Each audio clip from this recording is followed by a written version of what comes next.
If anybody has any prayer requests, put it in the comment section. I'll pray over it. This message is on the creation. Genesis chapter 1. I do this because there are a lot of people that are believing in evolution, and the Bible does not back that up.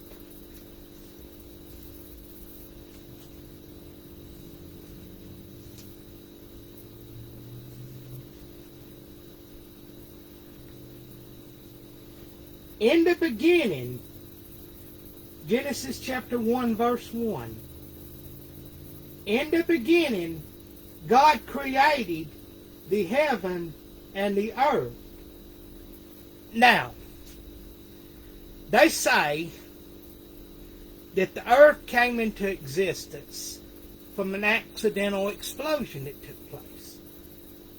Now, I'm not saying that God did not use an explosion. He may have, I don't know. But it was not no accident, I guarantee that.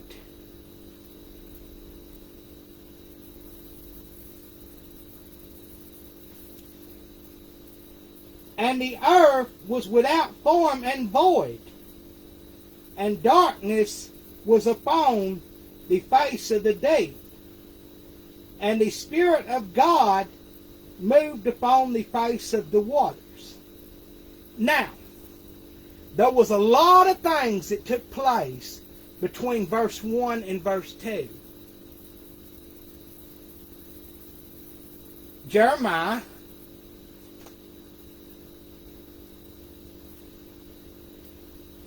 chapter 4.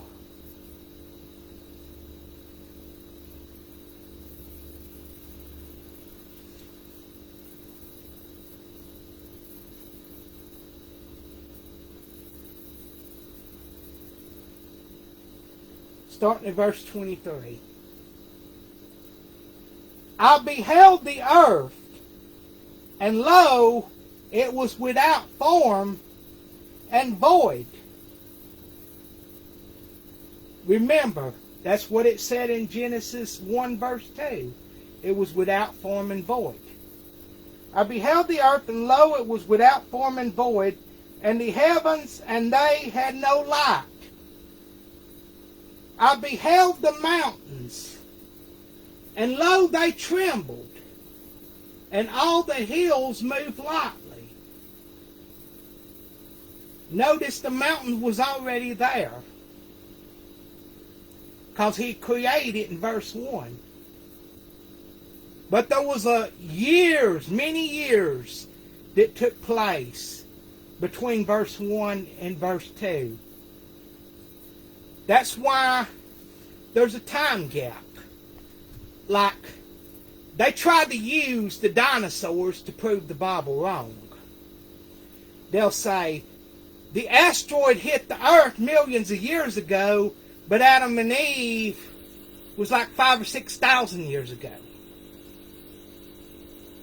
But what they don't factor in, there was a lot of things happened between verse 1 and verse 2.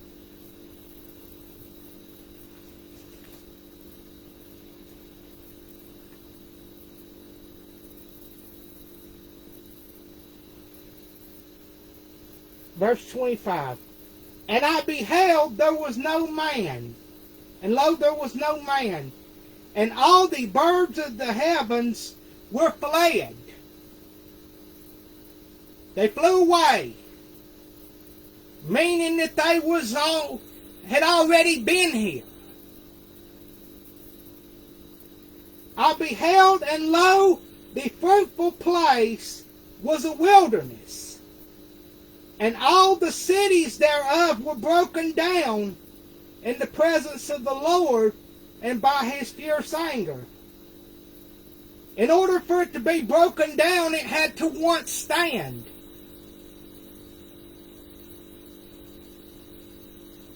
Back to Genesis.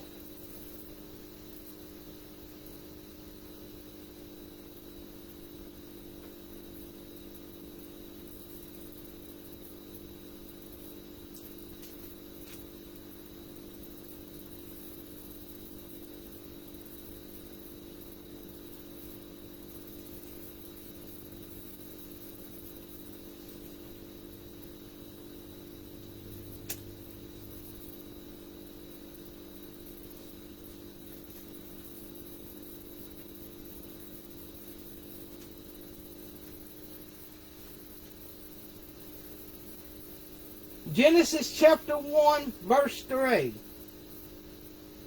And God said, let there be light, and there was light. Now there was already light here because he created everything in verse 1. But what he's saying here is let that light come through.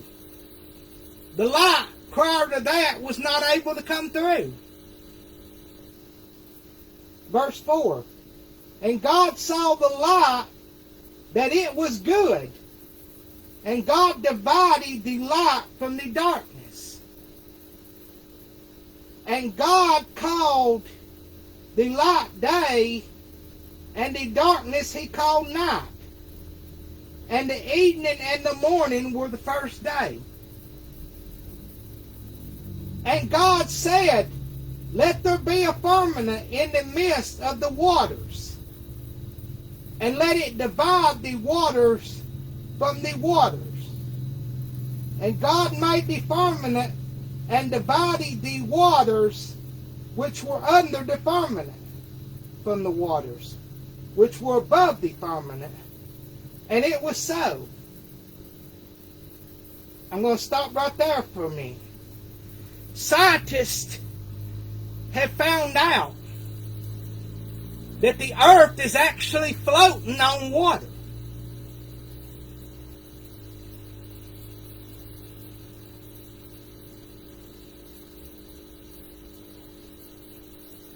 Verse 8. And God called the firmament heaven, and the evening and the morning were the second day.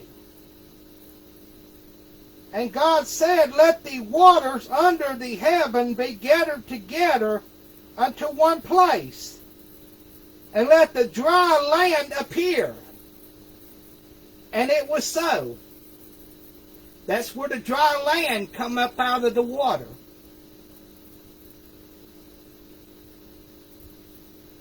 Verse 10. And God called the dry land earth, and the gathering together of the waters called he seas. And God saw that it was good.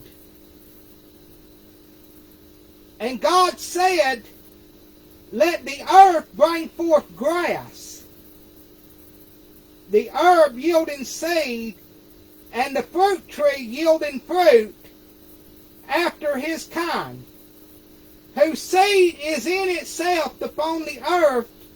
And it was so. And the earth brought forth grass, and herb yielding seed after his kind, and the tree yielding fruit, whose seed was in itself after his kind. And God saw that it was good. And the evening and the morning were the third day. And God said, let there be lights in the firmament of the heaven, to divide the day from the night, and let them be for signs and for seasons, and for days and years. And let them be for lights in the firmament of the heaven, to give light upon the earth.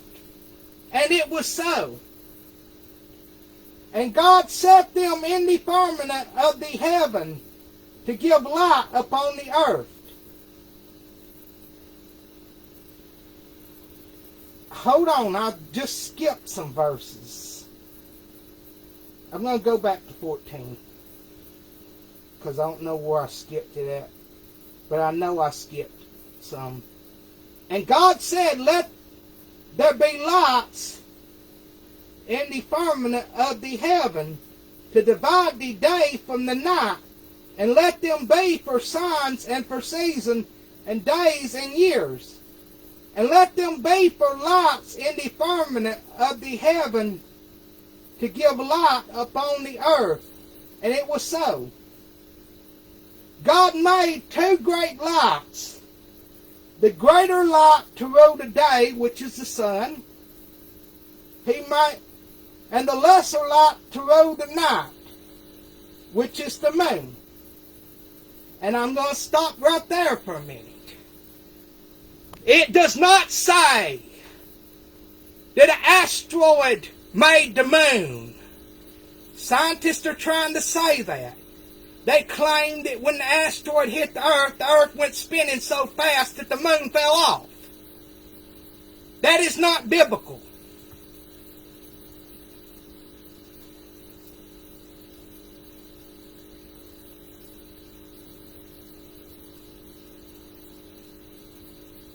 He made these stars also. Verse 17.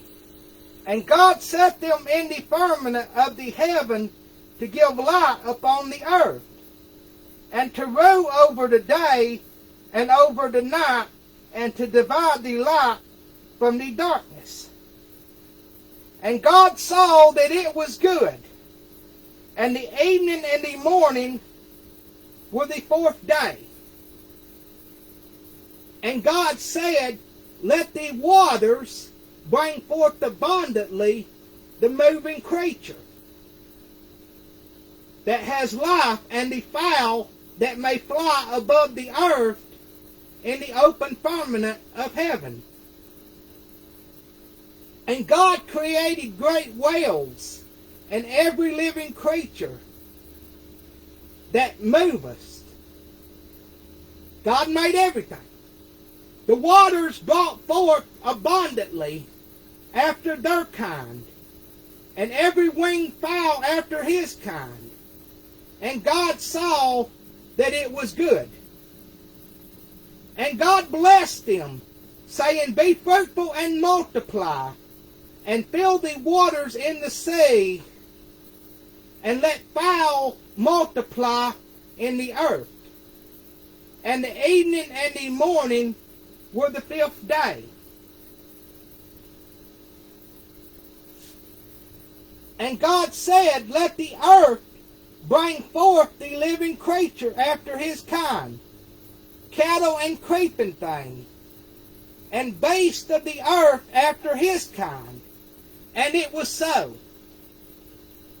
And God made the beasts of the earth after his kind, and cattle after their kind, and everything that creepeth upon the earth after his kind. And God saw that it was good.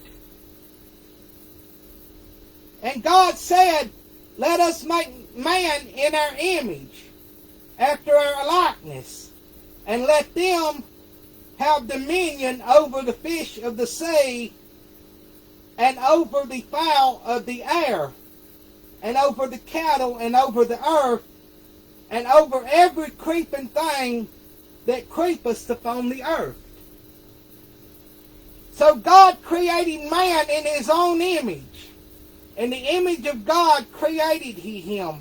Male and female created he them.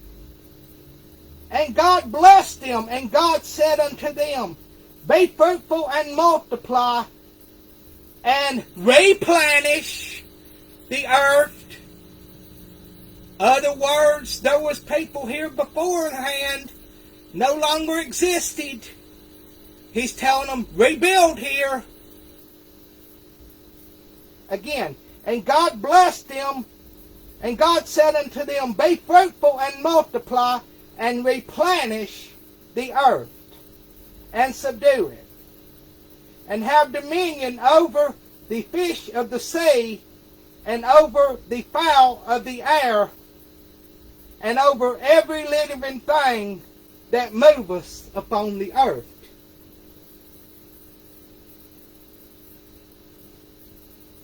And God said, behold, I have given you every herb bearing seed, which is upon the face of all the earth, and every tree in the which is the fruit of the tree yielding seed, to you it shall be for meat. And to every beast of the earth, and to every fowl of the air, and to everything that creepeth upon the earth, wherein there is life, I have given every green herb for meat. And it was so. And God saw everything that he had made, and behold, it was very good. And the evening and the morning were the sixth day. I'm going to read a little bit into the second chapter. Second chapter, verse 1. Thus the heavens and the earth were finished, and all the host of them. And on the seventh day, God ended his work which he had made, and he rested to the seventh day, on the seventh day, from all his work which he had made. And God blessed the seventh day and sanctified it, because that in it he had rested from all his work which God created and made. Again, God created and made. Not an accidental explosion, but God. Verse 4.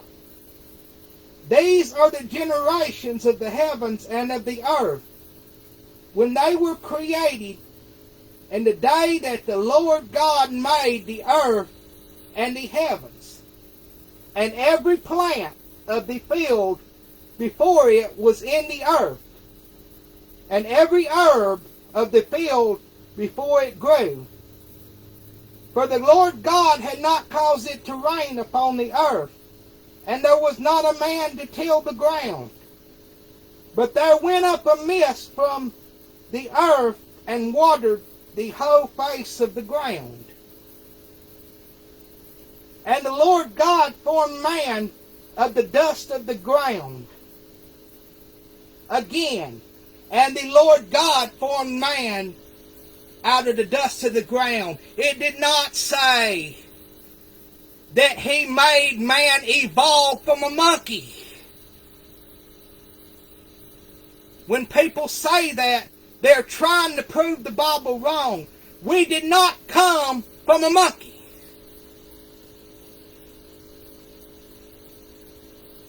Verse 7.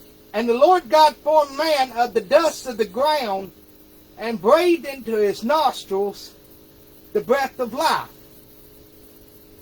And man became a living soul. And the Lord God planted a garden eastward in Eden. And there he put the man whom he had formed. And out of the ground made the Lord God to grow every tree that is pleasant from the sight and good for food. And the tree of life also in the midst of the garden, and the tree of knowledge of good and evil.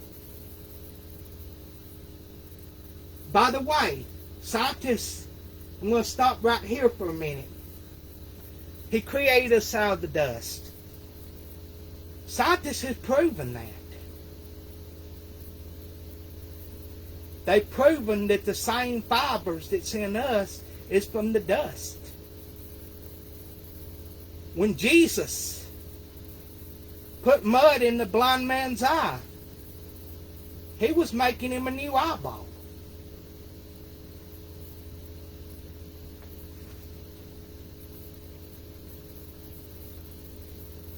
Verse 10. And the river went out of Eden to water the garden, and from thence it was parted and became into four heads. The name of the first is Pison, that is it which compasses the whole land of Havilah. I do not know if I'm pronouncing this right. Where there is gold, and the gold of that land is good. There is bdellium and the onyx stone. And the name of the second river is Gihon. The same, it is compassed the whole land of Ethiopia. And the name of the third river is Hiddekel. that is, which goeth toward the east of Syria, and the fourth river is Euphrates. And Lord God took the man and put him into the garden of Eden to dress it and to keep it. And the Lord God commanded the man, saying, Of every tree of the garden thou mayest freely eat, but of the tree of knowledge of good and evil thou shalt not eat of it, for in the day that thou eatest thereof thou shalt surely die. And the Lord God said, It is not good that the man should be alone. I will make him a helpmeet for him. And out of the ground the Lord God formed every beast of the field and every fowl of the air, and brought them unto Adam to see what he would call them. And whatsoever Adam called them, called every living creature, that was the name thereof. And Adam gave names to all cattle, and to the fowl of the air, and to every beast of the field. But for Adam there was not found an helpmeet for him. And the Lord God caused a deep sleep to fall upon Adam, and he slept. And he took one of his ribs and closed up the flesh instead thereof. And the rib which the Lord God had taken from man made he a woman, and brought her unto the man. Scientists have proven that women actually have an extra rib. And that's why that verse I just read. Now, all that scientists have done to try to prove the Bible wrong, they've really proven it right. Have a Jesus-filled week, and if it be the good Lord's will, I'll be back on here Monday evening.